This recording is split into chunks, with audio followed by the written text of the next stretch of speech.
to the Turkey Week edition of the Coaches Show. Always good to be playing this time of year. And no, I'm not Daniel Kirkendall, as you can very well tell by voice and looks. Much wiser and prettier, huh? Wiser, prettier, better hair, the whole 9 yards. And don't expect a big, long edition of statistics because I got them to me at 10 o'clock last night and I was already in bed. So we're going to do the best we can, and we're going to find out the information that we need to know. So going forward, I want to thank McDonald's for their sponsorship of the Coaches Show. Well, Coach, last week, a good win. I believe the defense stepped up last week.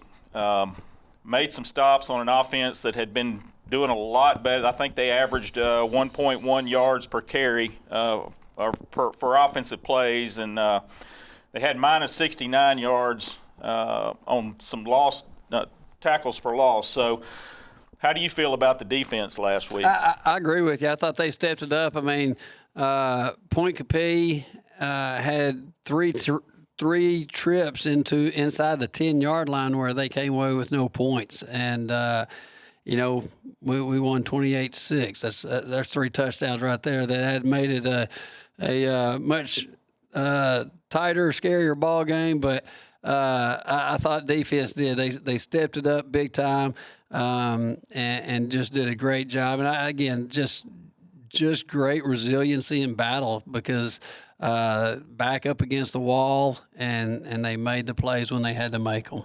Yeah, I want to mention 2 players that I noticed stood out. Cooper Thomas, the freshman, led the team in tackles. I think he had a total of 15 tackles and 3 sacks. Breakout game for him. It was. I mean, he had a huge game. I mean, anybody has 15 tackles. That's big. Right. But especially for a freshman, and 3 quarterback sacks were timely and huge. Had a college fumble recovery on top of that. And so that was a big breakout game for him. Well, and the other one I want to mention is Jackson Mann, the dream. A lineman, every defensive lineman's dream. I think a lot of kids play 4 years of high school football in a cornerback or safety position and never have a pick six. That's exactly right. So, there's a lot that don't. It is. I mean, but Jackson read the screen perfectly, and instead of pursuing the quarterback, he read that screen, backed up. And after the game, he's like, "Coach, I think I had to have gone 20-plus yards for that one." And, we had shared with him after on film session that Jackson has a 10-yard run. But it's a great 10-yard run. But that was huge. That was huge because that put us up 2 touchdowns. And without that, it's a 7-0 game at halftime, and they're getting the ball to start second half. And so that play was so big. And, you look back on film, and again, Jackson took it to the end zone, and we thought he was going to leave, go take it down the street behind him because he just kept on going. So that was a lot of fun. Well, as a former lineman, I thought that was just awesome because for it's a dream. I'm just going to tell you now, it's a dream. I had one opportunity in high school. I blew it. And I'll remember that the rest of my life, just like Jackson's going to remember this the rest of his life. It is. A lineman's dream. They get excited if they get to, after practice, somebody throws them a football and they catch one. So for it happened in the game, that was great. But that was big time for our defense. That was. I want to speak about their defense a little bit. I noticed, they had 8 guys in the box, average most of the night. Trying to stop our run, and it was effective the first part of the game. They were closing in. They kind of knew some of our scheming. But their linebackers seemed to be really good at reading pass and bailing out and getting in our throwing lanes, and I think that's what helped with a couple of their interceptions. Yeah, and one time their corner just came off that you usually don't see, but they did make a couple plays on us right there. I mean, what was shocking, I did not realize until, looking at film on Saturday, we only had 6 possessions in the whole game. Wow. That's it. We had 3 possessions in the first half. We two of those ended with interceptions. We scored on the other one. We had 3 possessions in the second half. They were all touchdown possessions. But it was a game in which we only had 6 possessions. We scored on 4 of those, and so we never punted. And so again, that was something that I guess, like I say, just made the game go by faster, it seemed like. But we were able to get the running game going, and Jude and Macon both ended up having around 80 yards rushing, and the O-line, they just battled all 4 quarters, and I feel like we're able to wear those guys down there in the second half and capitalize on again just continuing to pound them. Yeah, I think Daniel had mentioned that in the last show about being able to wear them down in the second half. I think they only dressed 26, 27 kids, played some Ironman football, a lot of kids going both ways. And in Division IV Select, that's what you're going to have. You do, and we've had to do that a lot of times. And honestly, I feel like Point Coupee played one of their best games. I mean, from what we had seen on film and everything, I feel like we were a more physical team than some of the other teams that they had played. But I felt like that they played their most physical game, and their guys stepped up and made plays. And their kids remind me a lot of ours in the sense that they're just tough, hard-nosed kids. And their coaches do a great job with them. And again, their kids are kids that they're not afraid to play both ways, special teams, that they'll get out there. And again, we've been in situations here where we've had 7 or 8 guys going both ways at times, and it's just what you do. And so, again, it was a great battle, and again, Point Coupee, they got a lot of those guys coming back next year as well. There are 2 Big Mac burgers now? Never had a Big Mac. If you're gonna try your first Big Mac, you gotta go with the original. Can't go wrong with the classics, right? Nah. If you're gonna try something new, go with the new Chicken Big Mac. It's got special sauce, lettuce, cheese, pickles, and 2 chicken patties on a sesame seed bun. Stop saying everything I'm saying. I'm not. Yes, you are. No, you are. No, you are. So what will it be? The Big Mac or the Chicken Big Mac? Yes. The Chicken Big Mac. It's not a Big Mac. Get it while you can. We've got a new team coming up this week. In Covenant Christian Lions. They're a lot newer school than we are, I believe. Mm-hmm. But they are undefeated on the season, and they appear to be averaging 40 points a game or more. How do we feel about our defense against that offense? Every play counts. I mean, they have an explosive offense. This is their best season that they have had. We played them in the playoffs, I think, in the first round of 2014, and that may have just been their second year as a program or something. And the coaching staff they're in their second year. They were 4-8 last year, and they're 11-0 this year. And so they've really turned things around and got their numbers up, and are, again, they're making plays. Offensively, they're averaging, in the upper 40s per game. Quarterback Trostclair, does a good job. And some of these South Louisiana names, I may not get the pronunciation exactly right. But, I believe his brother, Owen, is the quarterback, number 11. Peyton is number 27. Those 2 guys, you can tell that they're just competitors, and they got several other guys offensively that they spread the ball out, get around the playmakers, receivers on the outside.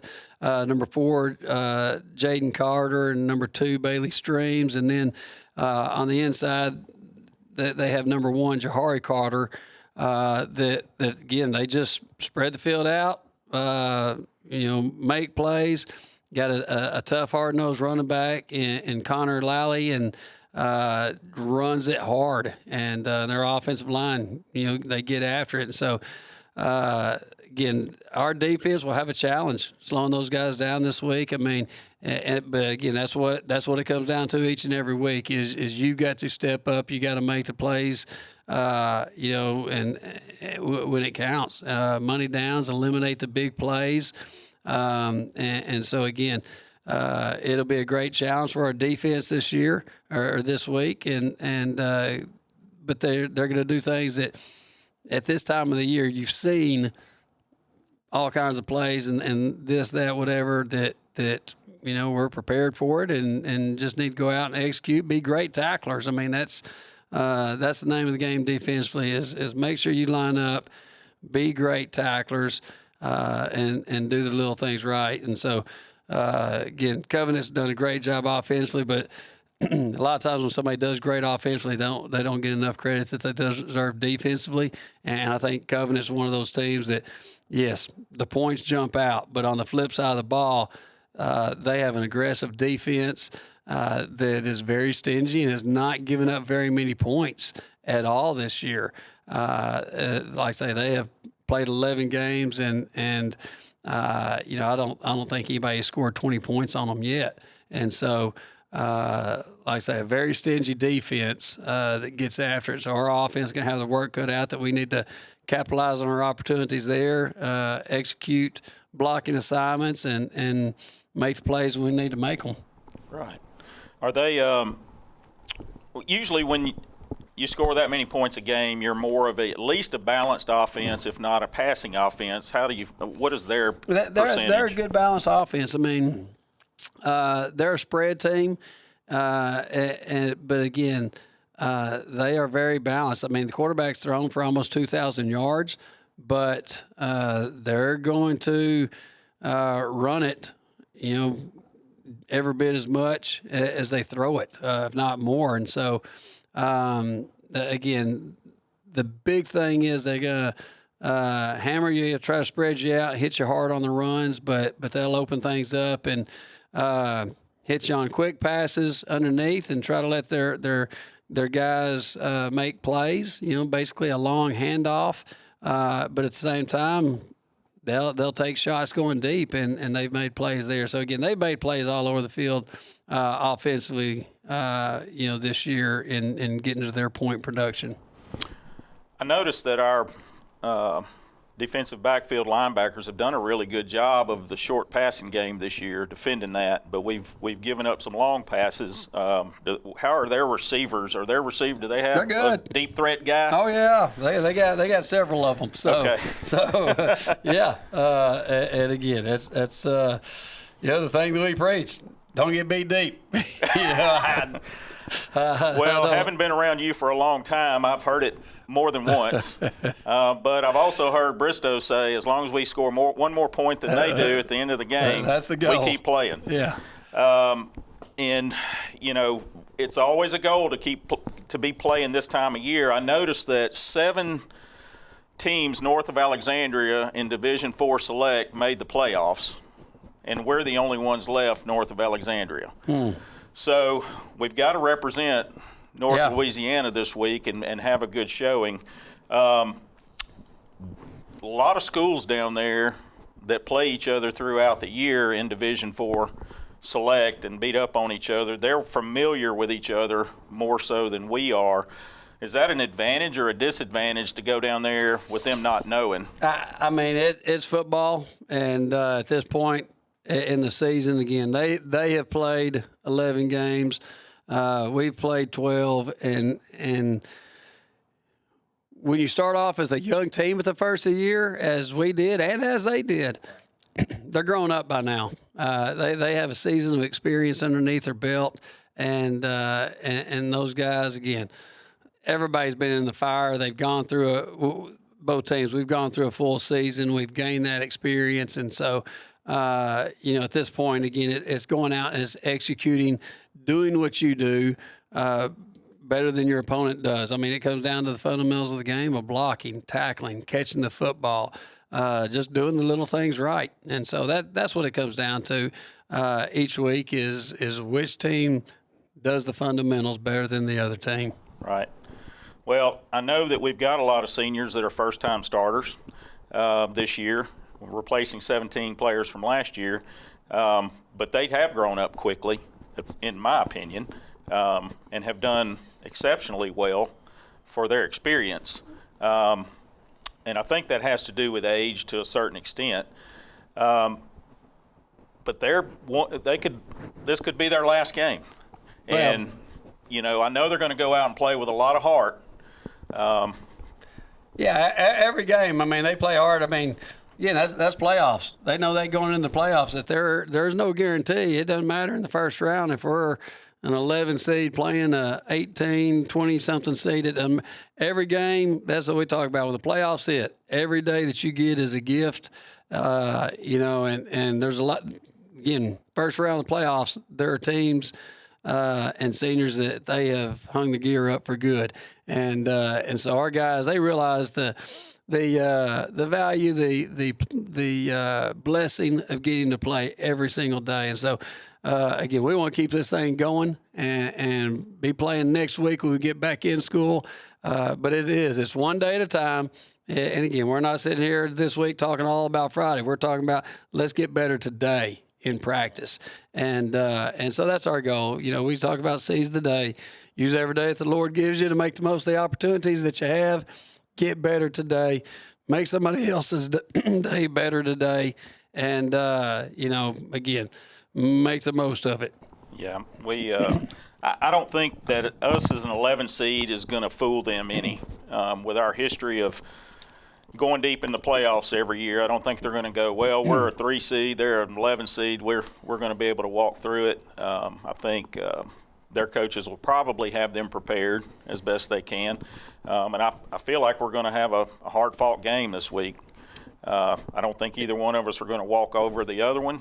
And I hope that it comes down to that senior experience. Yeah, it will. It'll be a great battle. And of course, we're playing at Nicholls State University, so that'll be a great situation. We'll play there. We played there against Central Catholic in 2018. But again, it'll be a great battle Friday night. Yeah, I think the last time we played there was miserably wet and cold.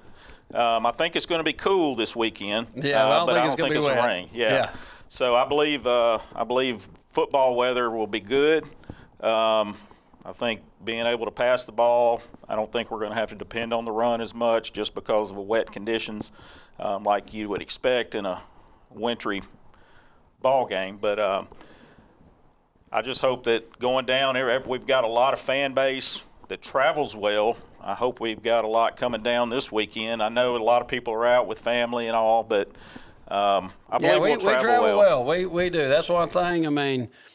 Everywhere we go, I feel like our fans are louder than the opponent's fans, and we'll have a great crowd down there. Again, everybody that's down there, they're gonna make some noise. We have an active fan base that, again, whoever's at the game, they're not just sitting there watching. They're cheering and cheering these guys on, and if the guys feed off of that, this past week at Point Coupee, we could feel the energy of our crowd behind us. And so, that's huge. You mentioned that. I remember in the first half that our fans were loud, and it was causing them some problems because they jumped off sides a few times. And I think it contributed to – I think our crowd noise contributed to that because they were right in front of our stands at the time. I don't know how much crowd noise you're going to get in a college stadium this week, but I believe we're going to show up. I believe we're going to do what we need to do, and I hope that everybody's careful going down Friday. Black Friday, you can shop online now. You don't worry about getting the specials; they're going to be there. So make sure you plan on coming down this week to support the Eagles, and. Have a great Thanksgiving week. Have a great Thanksgiving week because I know I'm going to hit my sister's tomorrow and going to have plenty of food, and hope everybody has a good family get-together tomorrow and appreciates the things that we have. And the culture of OCS football is one of the things that I've been thankful for 43-plus years, 44 years. So going forward, I hope we don't end it this week. And want to keep playing toward that dome. That's our goal. That's our goal every year, right, Coach? That's right. Well, we want to thank you for coming in to visiting us with the Coaches Show. And Daniel should be back next week. So if you like him better, tune in next week because I'm winging it. I'm going to be honest. You did great. You Well, did I great. appreciate It's it. great to have OCS football guys that played here. You know, you, Gordy, I mean, that y'all continue to Well, be I just want to say, a part Saul of and it. Gordy railroaded me into this. Let's get Mikey. He'll do it. You did great. But Like I don't say, mind it at all, and I always enjoy coming out and having the time and visiting with you guys. Y'all know that. And just look forward to this game. it's going to be good. Good deal. Well, thanks for joining us for the Coaches Show, and look forward to Friday night.